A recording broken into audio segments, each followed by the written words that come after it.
Nabi siapa?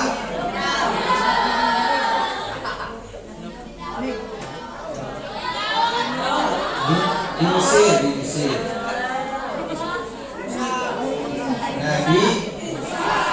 Nabi Musa alaihis.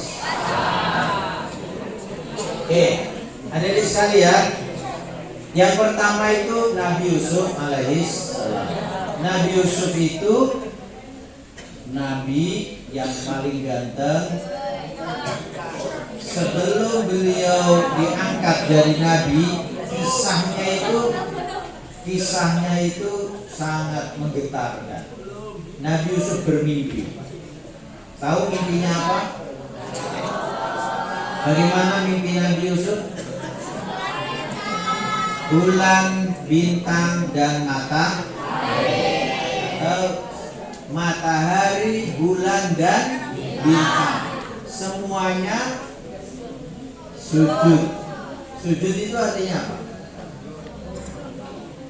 Tunduk, takluk, ya, patuh kepada Nabi Yusuf alaihis.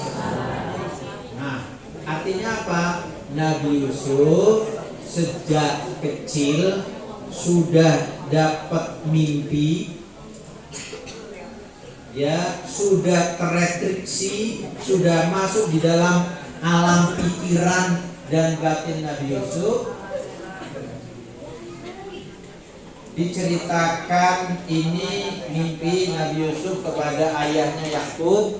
Nah, kata Nabi Yakub, kamu jangan cerita-cerita sama kakak-kakakmu ya, karena esok hari kamu adalah pemimpin. Matahari, bulan, dan bintang semuanya tunduk patuh, ya kan? Siapa itu matahari? Bapaknya Nabi Yusuf. Siapa itu rembulan? Ibunya. Siapa itu bintang gemintang? Saudara-saudaranya. Adik-adik sekalian, mimpi itu akhirnya terwujud. Nabi Yusuf benar-benar menjadi pemimpin, menjadi penguasa, menjadi pelayan rakyat. Nabi Yusuf memimpin gerakan ekonomi hijau di Mesir. Sejak kapan Nabi Yusuf kemudian menjadi pemimpin? Cita-citanya, visinya, mimpinya sejak kecil. Oleh karena itu, adik-adik sekalian, siapa yang mau jadi pemimpin? Angkat tangan yang mau jadi pemimpin. Coba yang mau jadi pemimpin. Adiknya masih ngantuk. Masih ngantuk. Awas, hati-hati. Siapa yang mau jadi pemimpin? Saya. Kita doakan mudah-mudahan adik-adik semua, siswa-siswi pelajar SMP Al-Irsyad menjadi pemimpin masa depan. Jadi adik-adik sekalian, menjadi pemimpin itu harus dimulai mimpi-mimpinya, harus dimulai cita-citanya, harus dimulai visinya sejak kecil. Dan Nabi Yusuf alaihissalam pada usia seperti adik-adik ini, lulus SD, masuk SMP, itu pindah, hijrah dari Yerusalem ke Mesir. Tapi hijrahnya karena kecelakaan. Hijrahnya itu bukan karena didaftarkan oleh orang tuanya untuk sekolah, bukan. Hijrahnya itu oleh karena peristiwa yang sudah kita kenal bersama.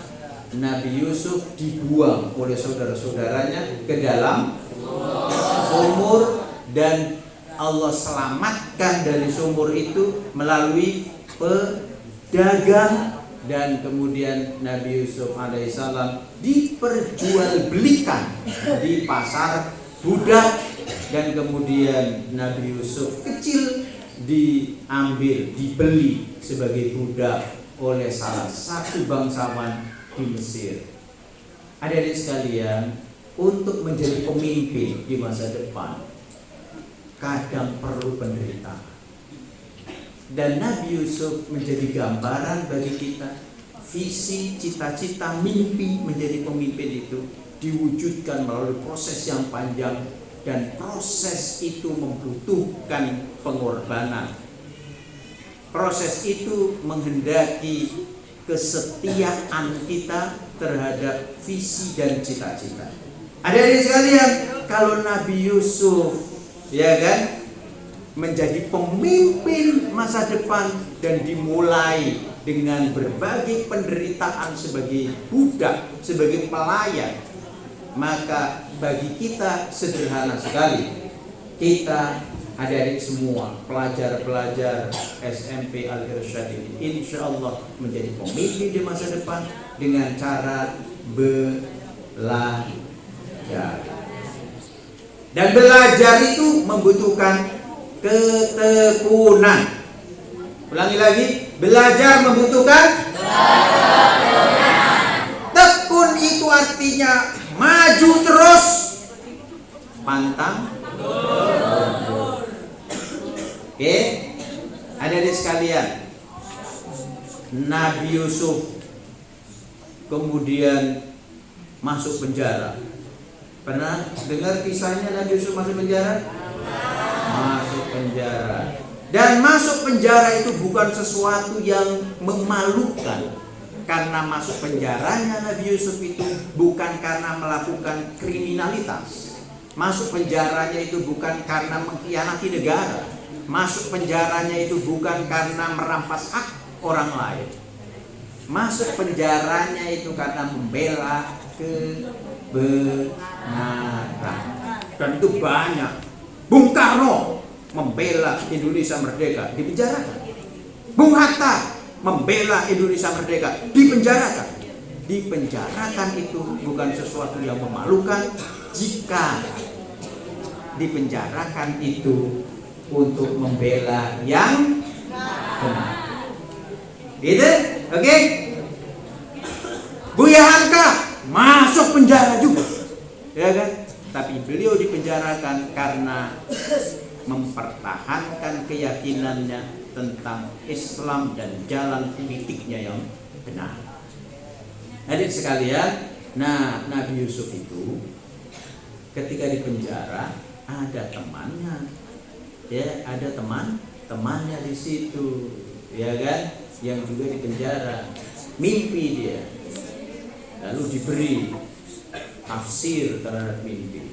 Nabi Yusuf bisa menafsirkan mimpi, berarti Nabi Yusuf memiliki kecerdasan membaca simbol. Kecerdasan membaca simbol. Nah, untuk bisa cerdas memahami simbol perlu belajar bahasa. Karena bahasa isinya simbol. Perlu belajar matematika karena matematika isinya simbol. Belajar coding karena coding itu isinya simbol. Siapa yang bisa memahami simbol, dia akan memimpin dunia. Nah, raja saat itu juga bermimpi, dan semua orang ditanya, ahli sihir, ahli macam-macam ditanya, futurolog ditanya, apa tafsir dari mimpi raja ini? Tidak ada yang bisa jawab. Yang bisa jawab adalah Nabi Yusuf alaihis. Oke, apa mimpinya? Mimpi rajanya apa? Masih ingat? Ada yang tahu? Nah, coba angkat tangan yang tahu. Mimpi raja. Ada yang tahu? Siapa yang mau jadi pemimpin? Ulangi lagi kan. Siapa yang mau jadi pemimpin? Yang putri. Siapa yang mau jadi pemimpin? Lemes amat. Ulangi lagi. Siapa yang mau jadi pemimpin? Pemimpin ada di depan atau di belakang? Imam di depan atau di belakang? Imam di depan, kalau di belakang? Siapa yang mau jadi imam? Oke, yang mau jadi imam harus siap berdiri. Benar? Ya dong. Masa jadi imam lemar-lemar? Imam, pemimpin harus siap berdiri kayak gini. Siapa yang mau berdiri? Berdiri semua. Berdiri semua. Berdiri semua. Yang belakang kelihatan enggak?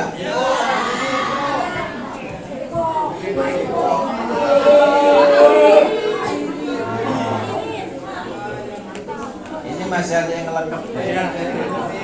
Masih ada yang ngelekep tuh. Ya, kameranya on, hati-hati ya. Kameranya on gini. Yang ngantuk-ngantuk ke kanan. Rekam. Ya. Oke. Coba perhatikan. Ini perhatikan. Tangan saya perhatikan. Siapa yang tahu mana dagu? Dagu mana? Dagu. Ini. Telinga. Kening. Kening mana? Kepala. Oke. Sekarang coba tangannya begini.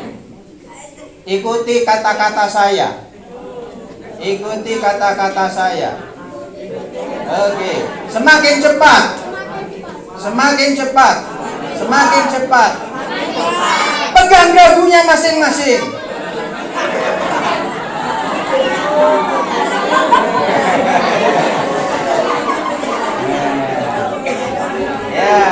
Ya, sudah. Sekarang ada nggak yang dagunya pindah ke sini? Ya. Nih, dagunya di mana? Dagunya di mana? Coba, kenapa ada yang dagunya pindah ke sini?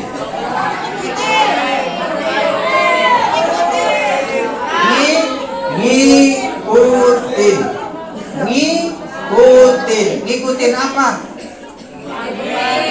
Perintahnya ngikutin kata-kata atau ngikutin perbuatan? Ikutin kata. Oke, sekarang kita duduk lagi.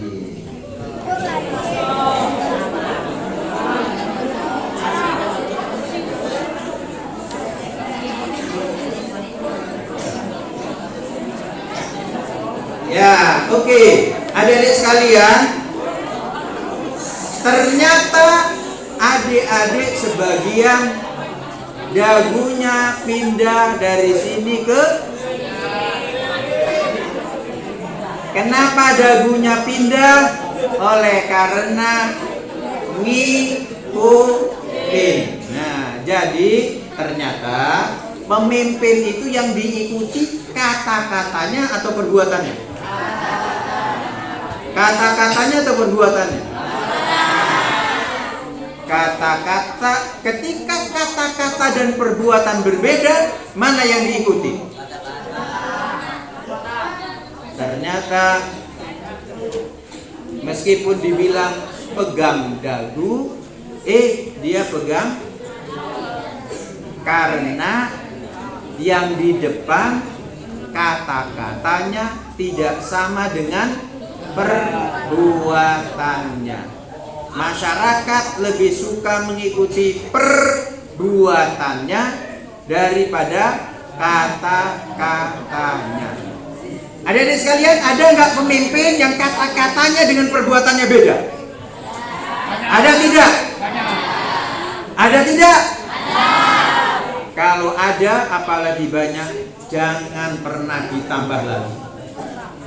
Ya, jangan pernah ditambah lagi karena akan nambah banyak.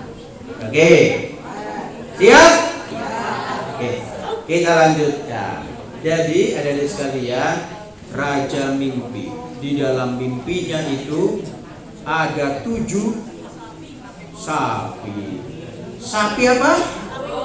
Sapi kurus. Apa yang dilakukan oleh sapi kurus? Makan sapi gemuk.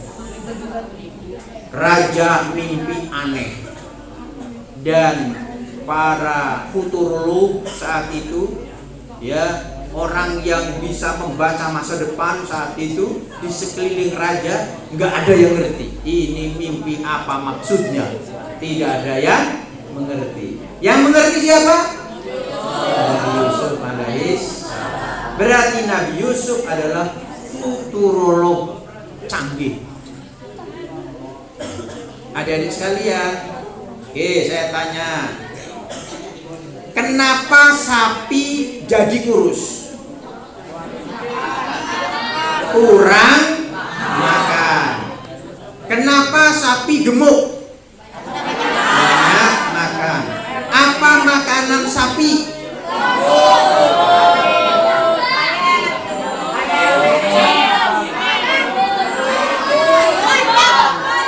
Motor bud, rumput. Ya. Jadi makanan sapi adalah rumput. Kalau sapi kurus kurang makan, berarti tidak ada rumput. Kenapa tidak ada rumput? Kenapa tidak ada rumput? Karena kekeringan. Karena kemarau. Nah, jadi Nabi Yusuf kasih tahu bahwa 7 tahun pertama sapi-sapi itu gemuk-gemuk oleh karena pertanian kita berhasil, pertanian kita sukses, ya kan? Masih banyak hujan. Sungai Nil saat itu banyak airnya, bisa mengaliri irigasi untuk pertanian. Tapi 7 tahun berikutnya akan terjadi perubahan iklim hebat. Terjadi perubahan iklim. Nah, perubahan iklim ini menyebabkan kekeringan hebat, dan oleh karena itu kita harus persiapkan. Adik-adik sekalian, akhirnya karena Nabi Yusuf ini bisa menjelaskan mimpi raja dan kemudian bisa menyusun strategi untuk mengantisipasi masa depan. Adik-adik sekalian, masa depan sudah kita jalani belum? Tapi kita harus berkunjung kepada masa depan. Dan yang bisa mengunjungi masa depan itu hanyalah Nobita. Ini kebanyakan nonton ini nih, Nobita nih, ya kan? Iya, yang bisa mengunjungi masa depan Doraemon. Waduh. Yang bisa mengunjungi masa depan adalah orang-orang yang memahami simbol. Tadi, ya, sapi kurus itu simbol. Sapi gemuk itu simbol. Sapi kurus kurang makan. Kurang makan berarti tidak ada rumput. Tidak ada rumput karena kekeringan, bencana kekeringan. Siapa yang bisa memahami itu? Hanya orang-orang cerdas, seperti pelajar SMP gitu. Takbir. Gitu ya, adik-adik sekalian ya. Saya ulangi lagi, siapa yang siap menjadi pemimpin di masa depan harus siap belajar. Dan yang dipelajari adalah simbol. Belajar bahasa, belajar matematika, belajar coding. Siap? Siap semua? Siap. Itu dah. Memimpin masa depan. Nah, adik-adik sekalian, akhirnya Nabi Yusuf alaihissalam membangun proyek-proyek pertanian. Ya, kalau di Waringin Kurung tuh kebun-kebun salak dibangkitkan kembali. Masih ada itu? Masih ada nggak? Ya kan, di Sasakan ya masih ada. Ya, kebun tangkil dibangkitkan kembali. Kebun apa lagi? Duren. Jadi semua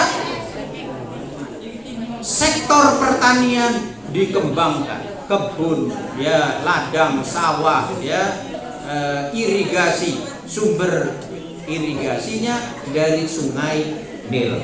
Nah, itu dikembangkan.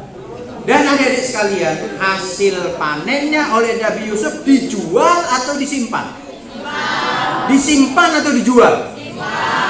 Disimpan. Maka ada lumbung padi. Ada apa lagi? Lumbung padi. Ada lumbung semua. Ya, bagaimana duren itu? Wah, disimpan. Diciptakan teknologinya yang memungkinkan penyimpanan itu, dan seterusnya. Dilakukan oleh Nabi Yusuf alaihissalam. Begitu terjadi kekeringan 7 tahun kemudian, Mesir tidak mengalami krisis pangan sebagaimana negara-negara lain mengalami krisis pangan. Hari ini adik-adik sekalian, kalau adik-adik baca berita hari ini, puluhan negara di dunia mengalami kebangkrutan. Mudah-mudahan tidak termasuk Indonesia, amin. Kenapa negara-negara ini mengalami kebangkrutan? Oleh karena mereka berhutang tanpa perhitungan yang matang. Mengapa mereka menjadi negara yang bangkrut? Karena mereka gagal mengelola sumber-sumber ekonomi, khususnya ekonomi pertanian, ya, mulai pertanian itu perkebunan, peternakan, kelautan, perikanan, dan semuanya itu gagal mengelola sumber daya alamnya untuk kemakmuran rakyat. Takbir. Itu Nabi Yusuf alaihissalam sukses membangun ekonomi pertanian. Yang kedua, Nabi yang kuat. Nabi Musa alaihissalam. Nabi Musa umur SMA. Umur 18 tahun, berkelahi. Ya, namanya juga anak SMA ya. Anak SMA kan lagi semangat berkelahi. Orang Mesir ditonjok mati. Kan? Akhirnya Nabi Musa alaihissalam hijrah dari Mesir ke Madinah. Dari Mesir ke Madian. Dari Mesir ke Madian, mondok di rumahnya Nabi Syuaib. Tadi siapa yang jawab Nabi Syuaib tadi? Pemimpin harus belajar dari sejarah. Bagus ya.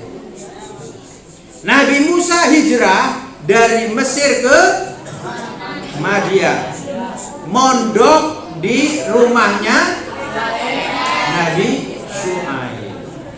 Ya, 10 tahun mondok di situ. Akhirnya jadi mantunya Nabi Syuaib, menikah dengan anaknya Nabi Syuaib, namanya Sapuro.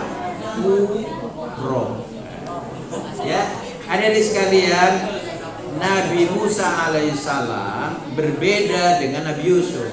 Kalau Nabi Yusuf membangun ekonomi pertanian, Nabi Musa setelah belajar 10 tahun dari Nabi Syuaib di Madian, balik lagi dari Madian ke Mesir. Apa yang dilakukan? Yang dilakukan mendatangi penguasa saat itu. Penguasanya namanya Fir'aun. Siapa Fir'aun itu? Fir'aun itu penguasa yang baik atau zalim? Pemimpin seperti Nabi Musa berani menghadapi pemimpin penguasa yang zalim. Nggak ada takut-takut. Berani melawan kezaliman? waringin kurung. Berani karena benar. Nabi Musa diberi mukjizat untuk melawan Fir'aun dengan sekutu-sekutunya tukang sihir. Apa?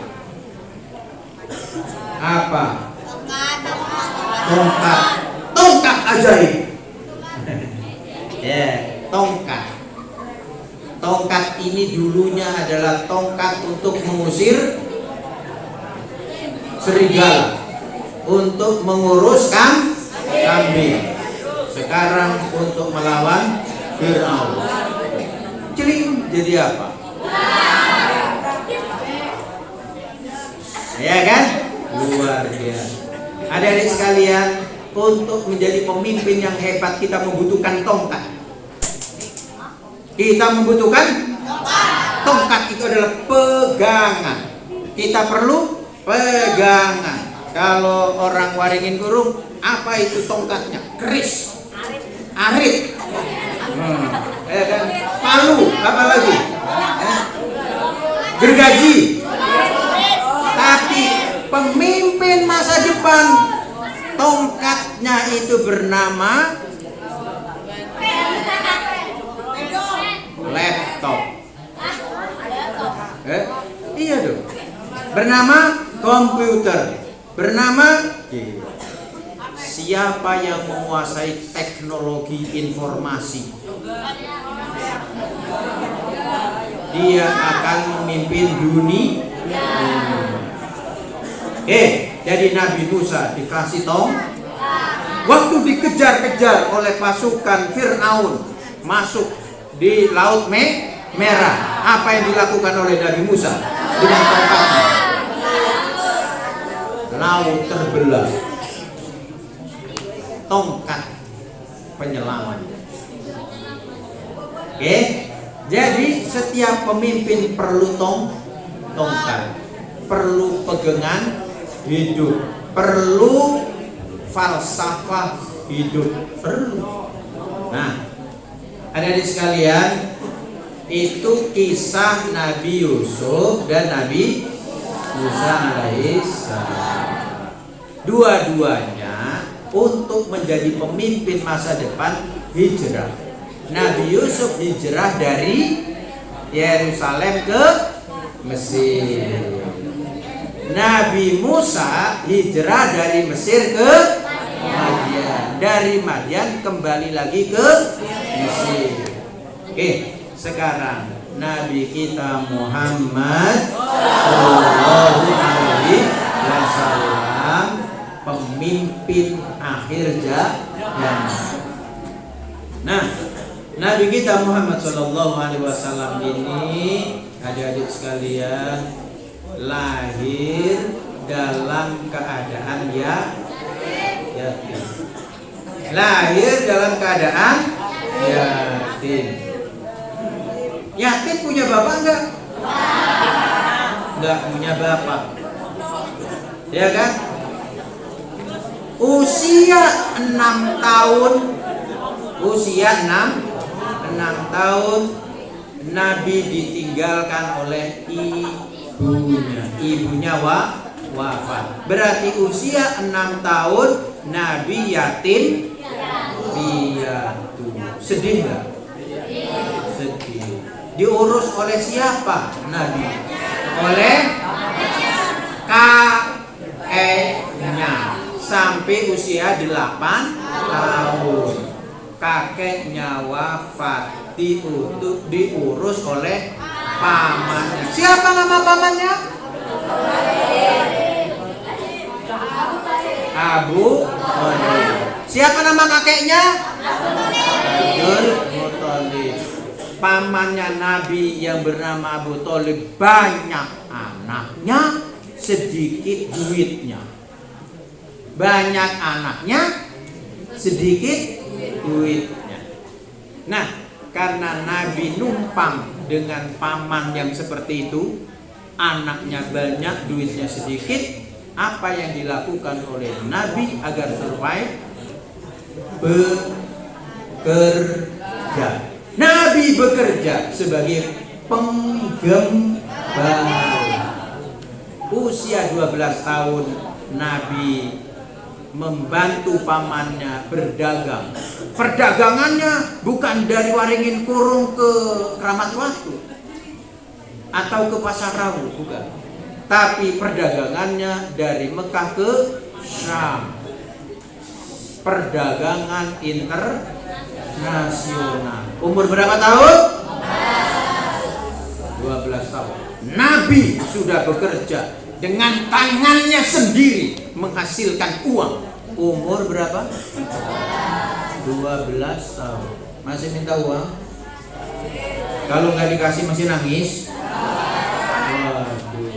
Nabi umur 12 tahun sudah membantu pamannya mencari nafkah dengan tangannya sendiri menghasilkan. Usia 17 tahun. Sudah lulus SMA belum? Belum. Lulus SMA tahun berapa tahun? 18 tahun. Oke.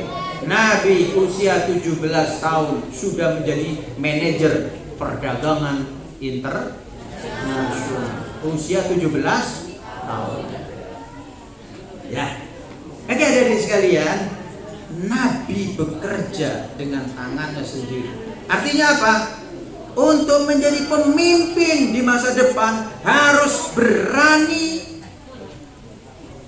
berjuang, bekerja, ya kan, terpisah dari orang tua. Berani nggak? Ini kalau ditinggal orang tua masih nangis kan? Anak mami, anak mami. Oke, harus berani. Oke, adik-adik sekalian, siapa yang sudah bisa cuci tangan sendiri? Siapa yang sudah bisa cuci kaki sendiri? Siapa yang sudah bisa cuci piring dan gelas makanan? Siapa yang sudah bisa cuci baju sendiri? Siapa yang sudah bisa mengerjakan PR-nya secara mandiri? Ini kita harus mulai belajar mengerjakan urusan pribadi, makan, minum, cuci tangan, cuci piring, cuci baju, berani.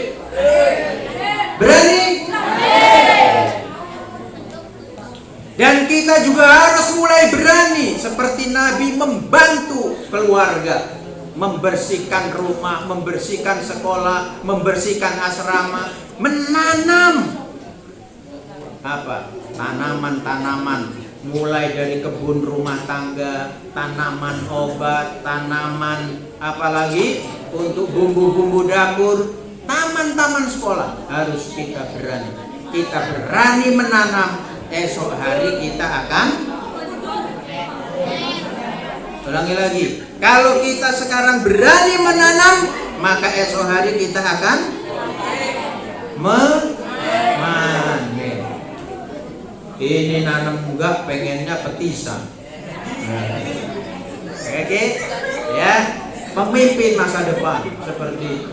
Adik-adik sekalian, kalau Nabi Musa proyek besarnya adalah membangun ekonomi pertanian, Nabi Musa proyek besarnya adalah melawan penindasan Fir'aun, Nabi Muhammad proyek besarnya adalah membangun peradaban.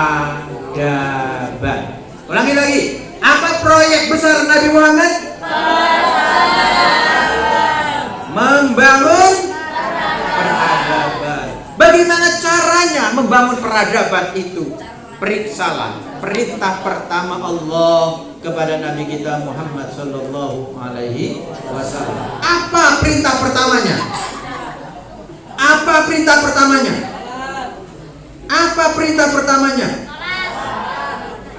Yang adik-adik, yang perempuan, sebutkan ayat pertama yang turun Allah kepada malaikat kepada Nabi Muhammad di Gua Hira.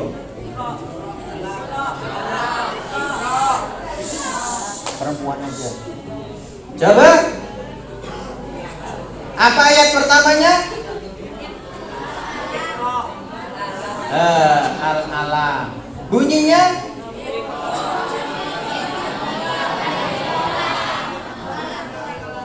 Satu sampai 5. Ayo kita bareng-bareng. A'udzu billahi minasy syaithanir rajim.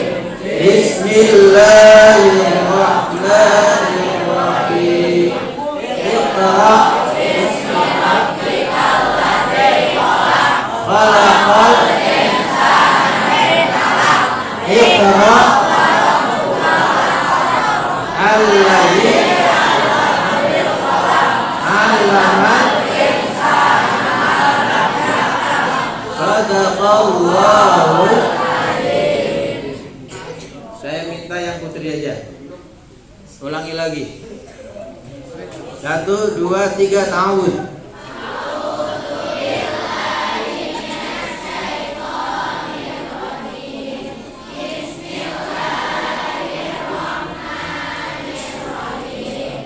Iqra.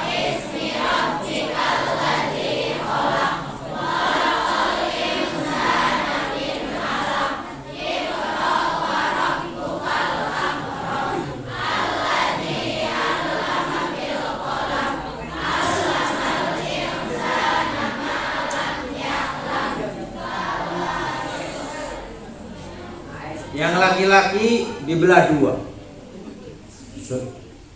Sebelah kanan dulu. 1, 2, 3.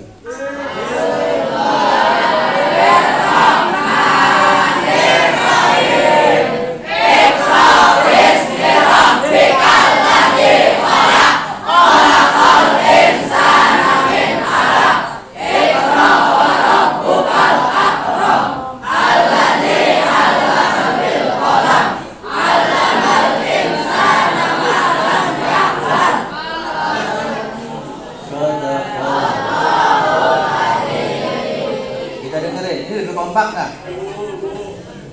Mulai.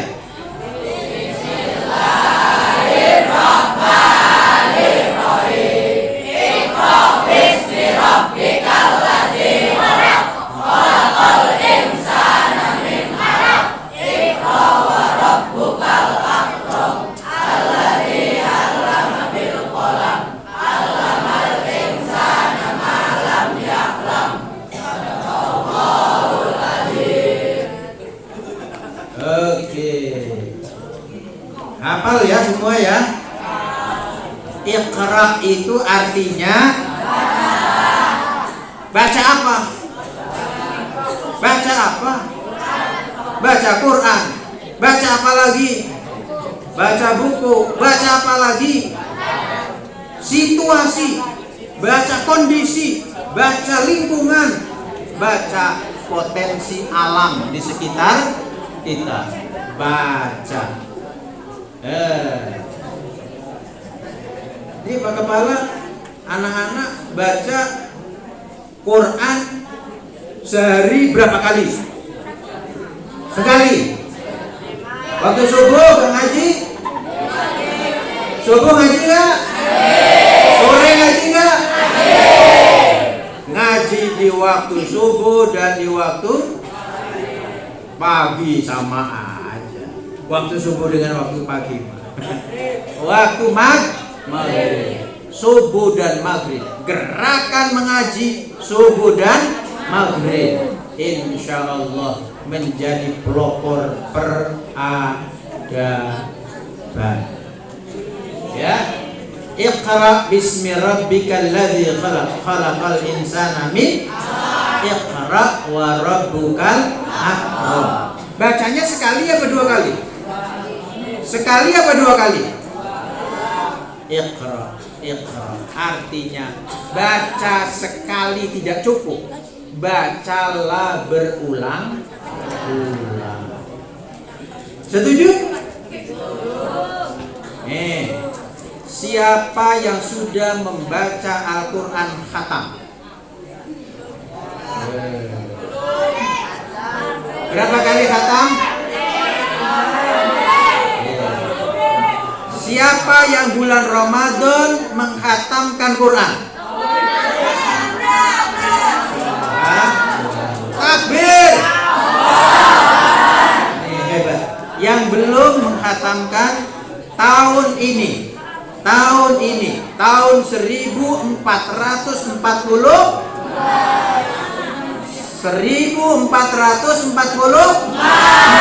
Hijriah, komitmen, ya komitmen.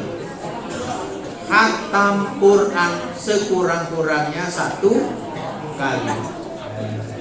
Syukur kalau 1 kali setiap bulan. Ya, siap? Lemes amat nih. Siap?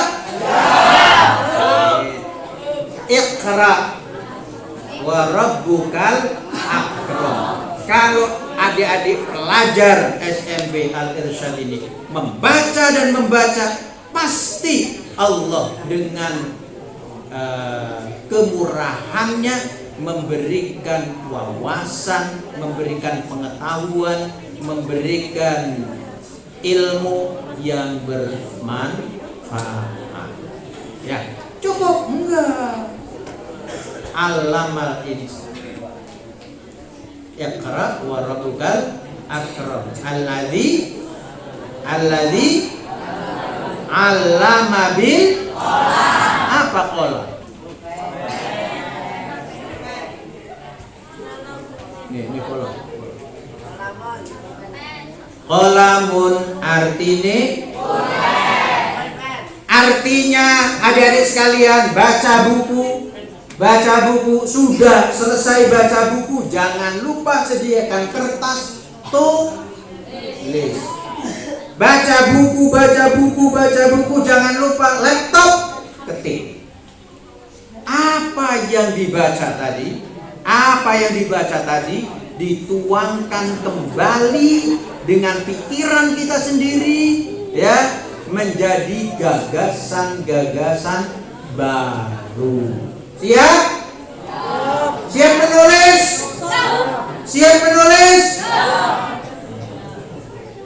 Pemimpin bukan hanya membaca. Pemimpin harus melahirkan karya-karya tulis. Itu. Benar? Tuh. Syekh Nawawi Al-Bantani nulis kitab. Coba siapa yang tahu satu di antara tulisan-tulisan Syekh Nawawi? Ada yang tahu enggak?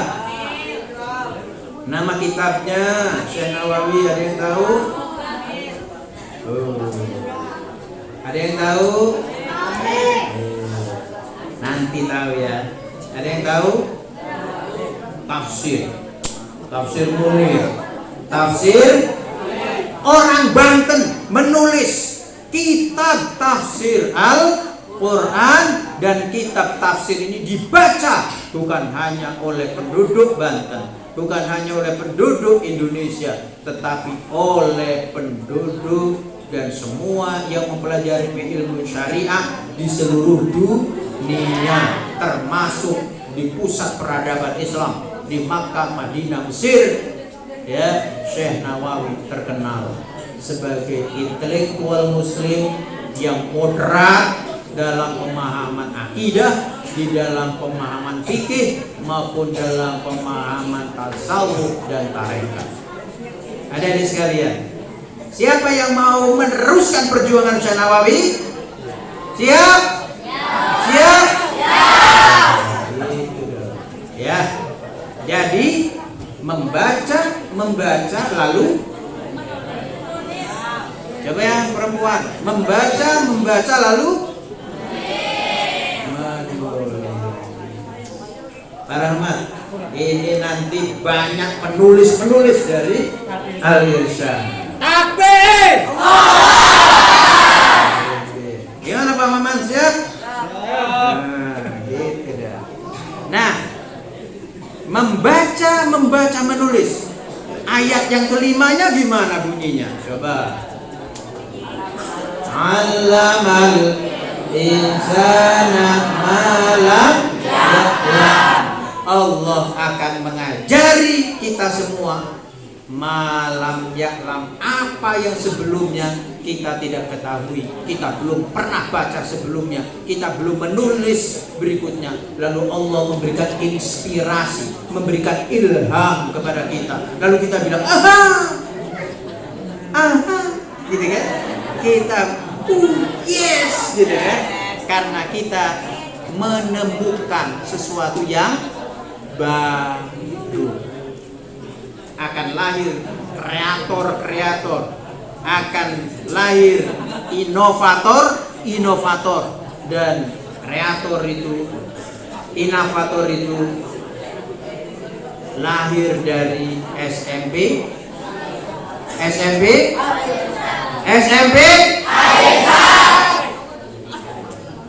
ya. Begitulah Nabi kita Muhammad sallallahu alaihi wasallam ya diperintahkan oleh Allah untuk membangun peradaban, dan peradaban Islam adalah peradaban ilmu, peradaban Islam adalah peradaban buku, peradaban Islam adalah peradaban yang basisnya kitabullah, dan kitabullah itu tertulis, bukan cerita dari mulut ke mulut. Ya, adik-adik sekalian, ini yang bisa disampaikan sekali lagi, hijrah itu bukan hanya pindah fisik badannya, tapi yang jauh lebih penting, hijrah itu adalah perubahan cara berpikir kita. Yang tadinya minta makan sama orang tua, sekarang makan sendiri dengan tangan dan mulut sendiri. Masih ada yang disuapin? Masih ada yang disuapin?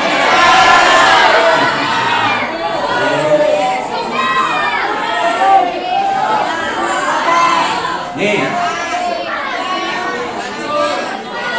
ada yang inget gak waktu masih bayi?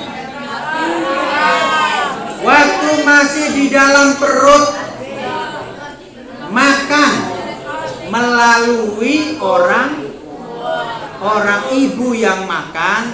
Anda semua ada di dalam kandungan, makan melalui plasenta. Begitu lahir, lahir, ingat gak? Itu dokter dukun bayi tega banget, diputus subsidinya.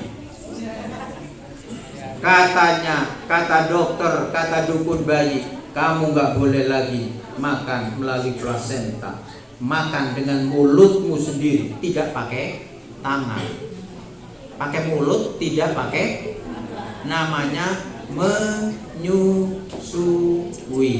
Berapa tahun? 4 tahun, lama kali. Berapa tahun? 6 bulan. Baby. 2 tahun. Disape berapa tahun? Enggak disape. Ya, 2 tahun. Setelah 2 tahun, kata mamahnya, kamu jangan nyusu terus, makan dengan mulutmu dan tanganmu sendiri. Makan tuh, tapi minta disuap. Nah, sekarang makan sendiri, cuci tangan sendiri, cuci piring sendiri, ya kan? Karena sudah paling minta uang jajan. Masih minta uang jajan. Nah, gitu. Ya. Nanti pada waktunya adik-adik sekalian pasti berpisah dengan kedua orang tua, dan saatnya nanti adik-adik harus balik bekerja untuk menolong diri sendiri dan menolong keluarga. Bukan hanya menolong keluarga, tapi esok hari lulus dari Al-Irsyad harus bareng-bareng membangun peradaban Islam bersama Al-Irsyad. Kan nanti ini jadi manajer semua ya, jadi direktur kan, jadi pemimpin negara. Begitu lulusan Al-Irsyad menjadi pemimpin negara, menjadi pemimpin masyarakat, menjadi pemimpin perusahaan, maka berkontribusi untuk membangun alma mater, tempat kita belajar di sini. Terima kasih, mudah-mudahan bermanfaat. Demikian Pak Rahmat. Billahi taufiq wal hidayah. Assalamualaikum warahmatullahi wabarakatuh.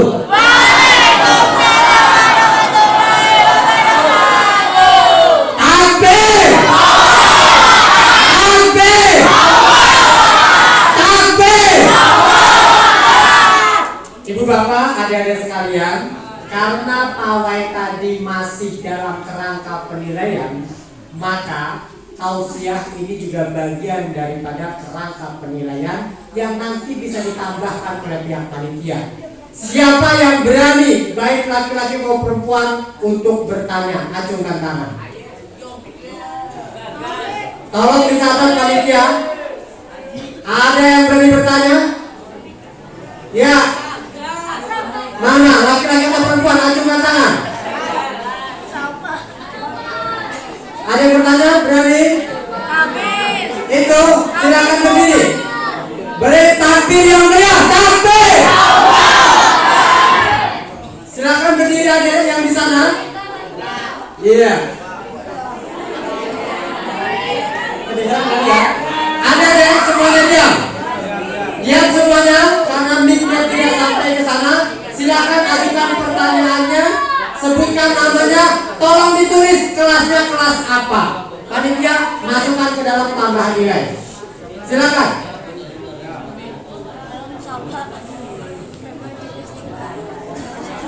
Sebentar ya, yang kelas, yang lain diam. Yuk, silakan.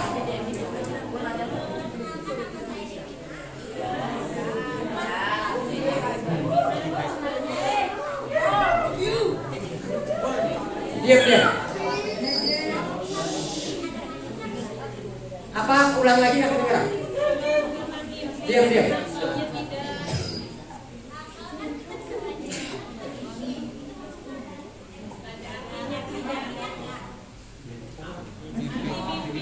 Oh, saya perhatikan, kalau saya salah ulangi ya.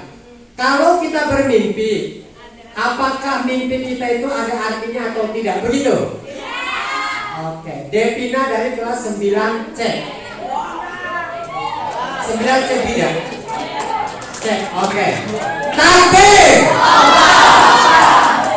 Kita tampung dulu kita ya.